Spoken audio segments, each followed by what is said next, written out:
Happy morning, my dear students. Again, welcome to the active mathematics. Okay, yesterday I have discussed about the Thales theorem or the basic proportionality theorem.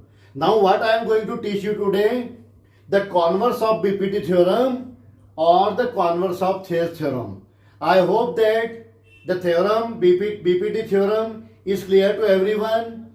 Now, see the converse of BPT theorem. Now later on, day by day, you will get the questions from similar triangle also. Okay. Now see the theorem, converse of BPT of basic proportionality theorem or Thales theorem. This is a triangle. This is a triangle A, B, C, D, E. Yesterday, what I have proved in the BPT theorem or Thales theorem, if DE is parallel to BC, this is theorem number 6.2 I am taking now. In 6.1 what I have done, if DE is parallel to BC, यदि DE BC के parallel है, तो हमने show किया, we have proved that AD upon DB is equal to AE upon EC. This I have proved. Again, I want to tell you in my previous theorem, if DE is parallel to BC, then I have proved that AD upon DB is equal to AE upon EC, where line DE is parallel to BC. Now, what I am going to teach you today, मैं आपको आज बताने जा रहा हूँ, if AD upon DB is equal to AE upon EC, AD upon DB is equal to AE upon EC, then to prove that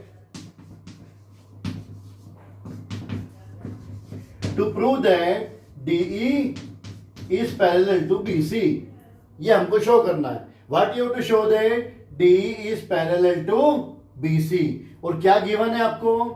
AD upon DB is equal to AE upon EC. बच्चों clear हुआ? It is clear to everyone. Yesterday I have proved this theorem. Again I want to tell you कि DE जो है BC के parallel है. If DE BC के parallel है, then I have proved AD upon DB is equal to AE upon EC. Okay, now I have to prove the converse of BPT theorem or the converse of Thales theorem. It means given AD upon DB is equal to AE upon EC, तो आपको show करना है, show that, prove that DE is parallel to BC. This is theorem number 6.2. The derivation is not given in your book. The proof is not there, but I am going to prove this theorem. Okay, let us see. So to prove that DE is parallel to BC, सबसे पहले मैं जो है, I am going to prove this theorem by method of contradiction. By method of contradiction का मतलब क्या होता है कि मैंने जो माना वो गलत है, तो फिर सही क्या है? मैंने जो नहीं माना वो.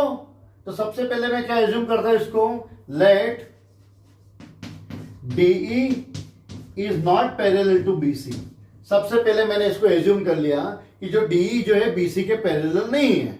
What I have to prove that DE is parallel to BC. Okay, तो सबसे पहले मैंने एज्यूम कर लिया, I assume that let DE is not parallel to BC. यदि DE BC के पैरेलल नहीं है, तो क्या DE के कोई भी लाइन BC के पैरेलल नहीं होगी क्या? यदि DE BC के पैरेलल नहीं है, तुमने मान लिया, तो there should be a line other than DE, say DF, which should be parallel to BC. अरे ऐसा थोड़ी हो सकता है कि मान लो DE यदि BC के पैरेलल नहीं है, तो कोई भी लाइन जो है वो BC के पैरेलल नहीं होगी. भाई कोई ना कोई तो लाइन ऐसी होगी ना जो BC के पैरेलल होगी. तो मैंने एज्यूम कर लिया, let DF is parallel to BC other than DE. Let DF is parallel to BC. This is construction I have done. Let DF is parallel to BC. Let DE is not parallel to BC, then there should be a line DF parallel to BC. अच्छा, जैसे ही DF BC के parallel हो गया, it means you can apply the Thales theorem. It means AD upon DB is equal to F upon FC. You can apply the Thales theorem. AD upon DB is equal to AF upon FC because DF is parallel to BC. Okay, because we have assumed that DF is parallel to BC other than DE. It means by Thales theorem you can write AD upon DB is equal to AF upon FC. इसको number 2 दे दो और इसको number दे दो 1. तो AD upon DB AE upon EC के equal है और AD upon DB AF upon FC के इक्वल है. इसका मतलब क्या हो, ये दोनों पार्ट जो है आपस में इक्वल हो गए. It means AE upon EC is equal to AF upon FC. फिर से मैं थोड़ा ब्रश अप कर देता हूं. इस थ्योरम में अपने को क्या शो करना है, अपने को शो करना है कि यदि ये कॉन्वर्स ऑफ बीपीटी थ्योरम है, it is the converse of BPT theorem.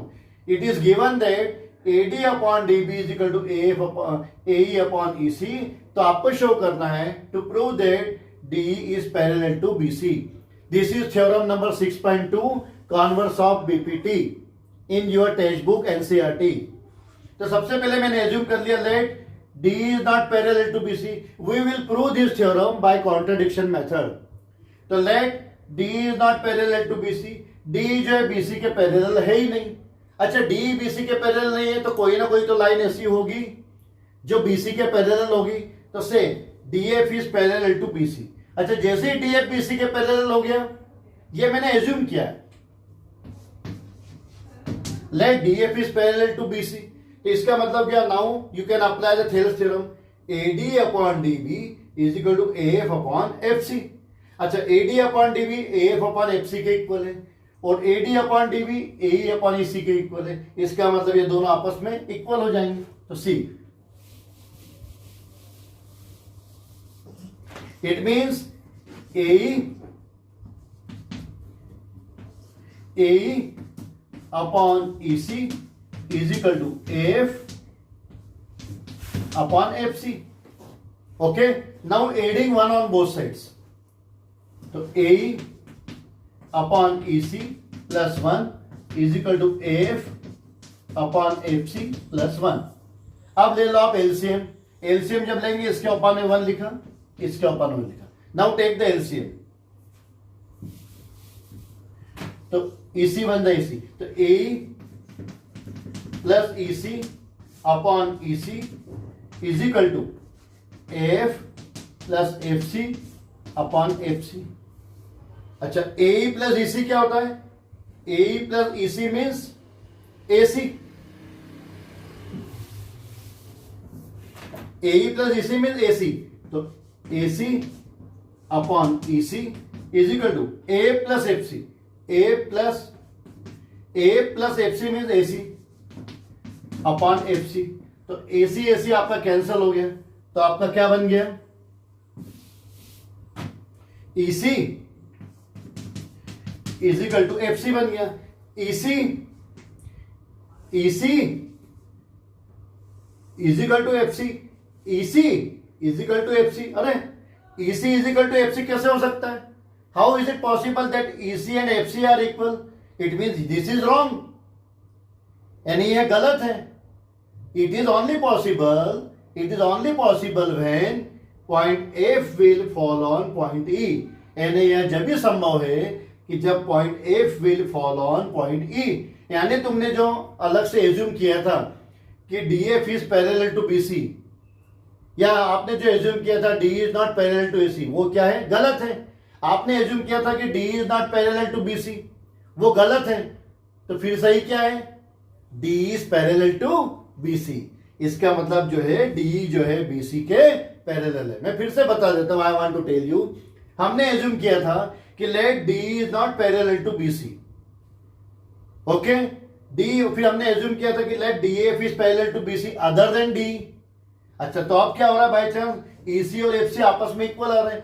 EC और FC आपस में इक्वल जब भी हो सकते हैं when point F and find E जो है वो एक ही हो. पर अभी क्या आ रहा है? दोनों अलग अलग आ रहे हैं. It is possible only when point F will fall on point E. इसका मतलब आपने जो एज्यूम किया था कि DE जो है BC के पैरेलल नहीं है, वो गलत है. तो फिर सही क्या है? DE is parallel to BC, D जो है BC के पैरेलल है. इसका मतलब it means if AD upon DB is equal to A upon AC given to you, then D is parallel to BC. यानी यदि ये रेशियो आपस में इक्वल है तो D जो है BC के पैरेलल होगा. Okay, this is the converse of BPT theorem. Thank you and have a wonderful day ahead. Now in my next lectures you will get the questions from your textbook NCERT about similar triangles. Thank you. Have a cheerful day.